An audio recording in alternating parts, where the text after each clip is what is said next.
On Tax TV over the years, people have heard us talk so many times about the complexities of the tax system. And of course, people come to accountants, tax advisors, lawyers, all sorts of people to get the advice. But of course, some people can't afford to pay. Some people are in a position where they still have to face these complexities, still have to deal with these issues, but aren't in a position where professional advice is an option. And as a result, certain charities have grown over the years. Some you've heard of, some you haven't. Most people are aware of TaxAid, I think, sometimes just because you went to a couple of conferences in central London. But some people should also be aware of Tax Help for Older People, which fairly self-explanatory charity that does very similar work. At the moment there is a campaign, and that campaign is called Bridge the Gap. And I'm delighted that I've been joined on the sofas here at Tax TV by Valerie Boggs, who is involved in both charities. And let's just talk about the two charities first of all. Tax Help for Older People, fairly self-explanatory, I think. But TaxAid, who does TaxAid actually help? Well, TaxAid will help anybody who's self-employed, regardless of their age. Whereas TaxAid in helping people with employment is helping people up to the age of 60. Okay, so anybody up to the age of 60, but then self-employed past that age. Yeah. But then we have this separate charity.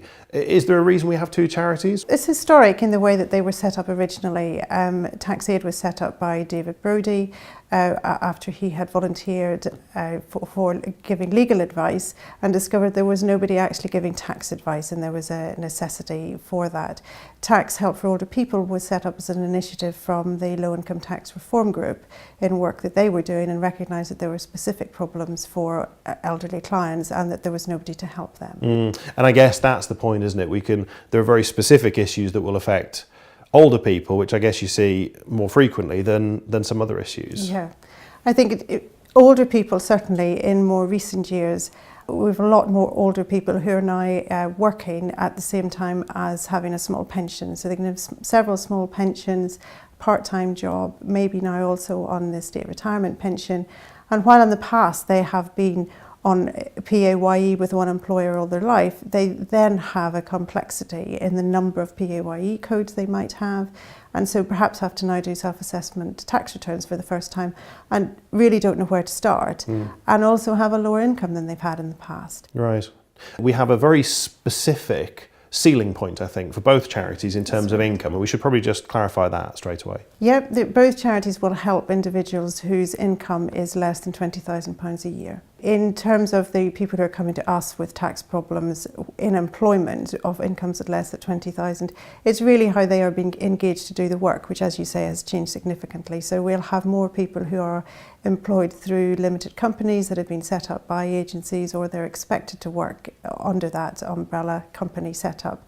Or we will have people who are self-employed, where the Job Centre has encouraged them into self-employment in order to secure work. And then we also have the zero-hour contracts, the effect of people having several contracts that are either concurrent or they're following one after another in rapid succession. So although they're under PAYE, the PAYE system doesn't manage to collect the correct amount of tax in the tax year. Because of course the PAYE system was designed in an age when you work from 9 to 5:30 in the same job all your life, and it wasn't going to be a problem. But these days you must see, I guess, coding issues and all sorts of things. Yes, and if only people called us when they had a coding issue, but they don't call us when they have a coding issue.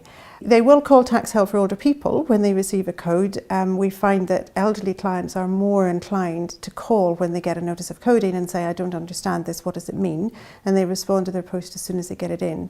So Tax Help for Older People will give a lot of advice on coding issues to try and get the tax right at the start of the year, to make sure people are paying the correct amount of tax.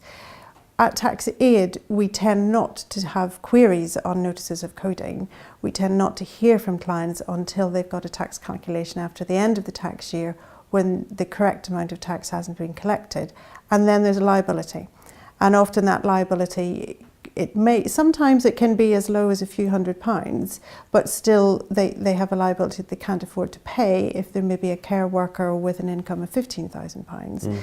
And sometimes that liability can be hundreds, if not thousands of pounds, and they don't have the means to pay the liability. So we look then both at, is the liability correct, and what appeals can we make to HMRC? So did the employer act correctly?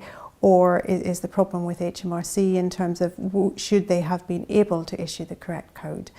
Or we may say, well, actually, regardless of the tax, even if the tax is correct and even if there isn't an appropriate appeal that we can make, actually the individual is in hardship and is unable to manage to pay the tax.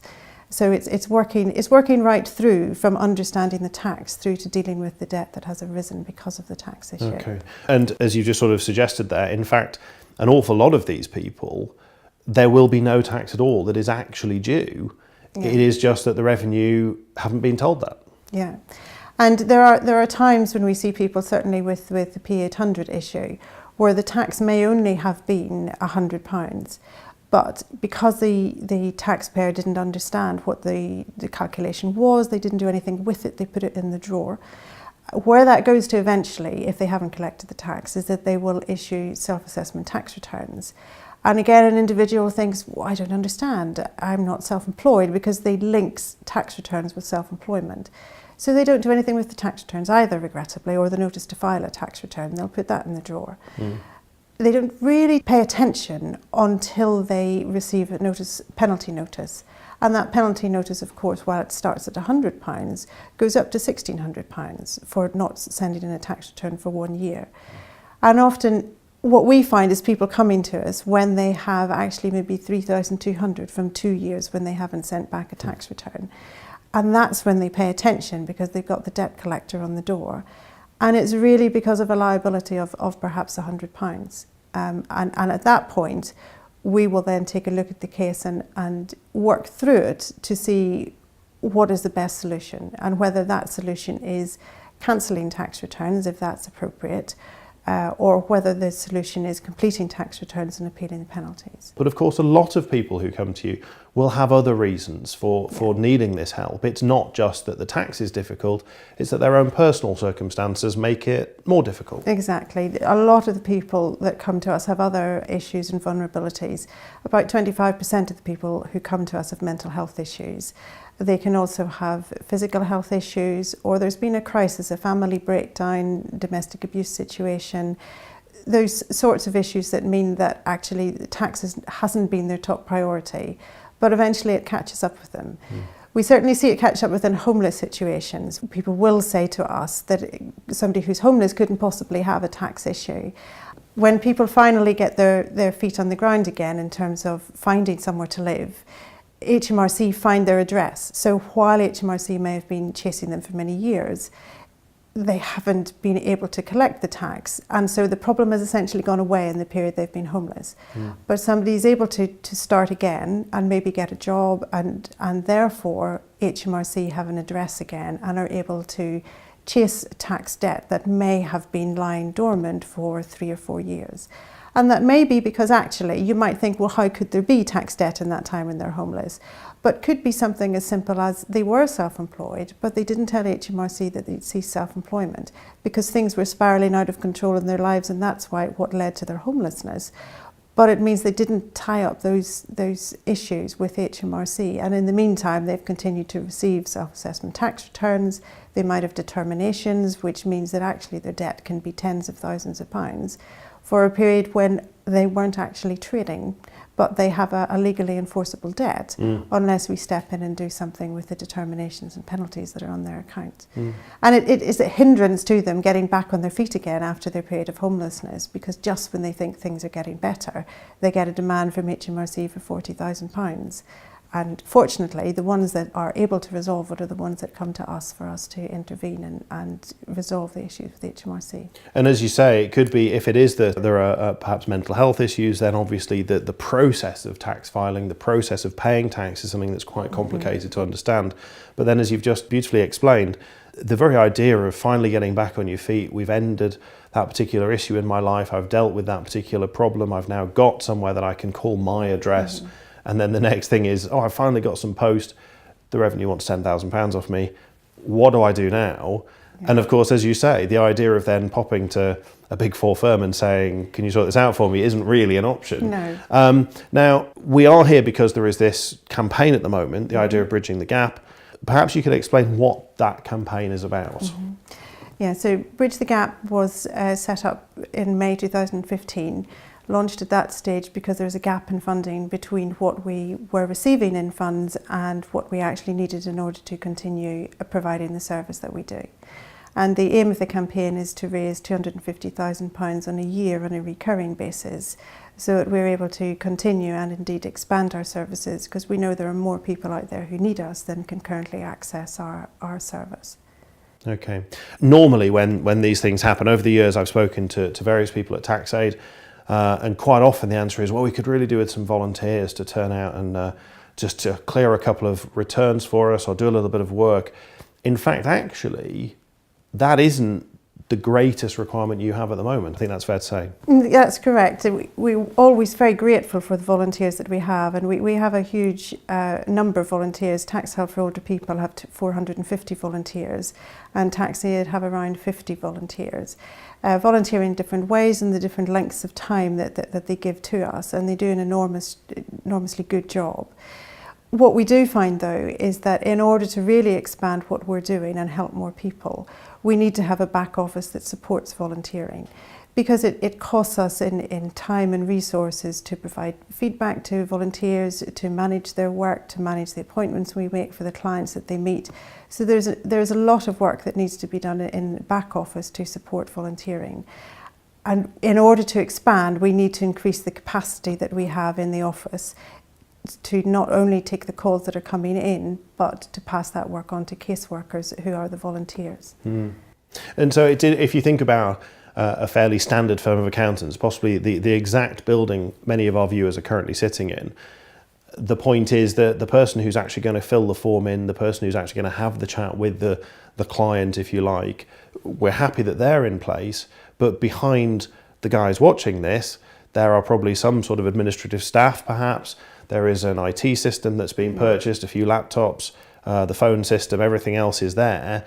What we're after here is not that person who'll finally fill the form in or go to the tribunal. In fact, it's the backup that you need to fund. Indeed. The question that people are inevitably asking, so I will ask it, you must be saving the revenue an awful lot of money if they did this themselves. Do they put their hand in their pocket?